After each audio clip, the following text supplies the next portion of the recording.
এই মেয়ের বাবা মারা গেছে 1 বছর আগে। আজকে তাকে একটা ছোট্ট উপহার দিয়ে মুখে হাসি ফোটানোর চেষ্টা করব। আর গ্রামের এতটুকু মেয়ের মাথায় দেখেন কতটা বুদ্ধি। এই যে ইট দিয়ে বানাইতেছে নাকি? বানাচ্ছে দেখি ইট দিয়ে সোজা করতেছেন। ইট দিয়ে থইতেছেন, এই তলাটা ফুলে উঠছিল দেখি, ওই জন্যে বুদ্ধি আছে তো।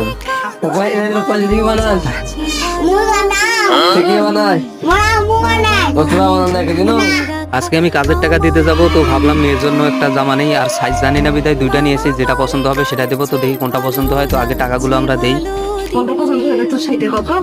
কোনটা নেন? ওইটাই পছন্দ হলো, এইটাই তো ভালো দেখা যায়। মেয়েটা যে জামাটা পছন্দ করে শেষে সেই জামাটাই ওর গায়ের মধ্যে হয়, বাকিটা হয় না। পছন্দ হয়েছে? যাই হোক, একটু সাপোর্ট করবেন, আর একটা লাগতে পেতেই পারি, কি বল?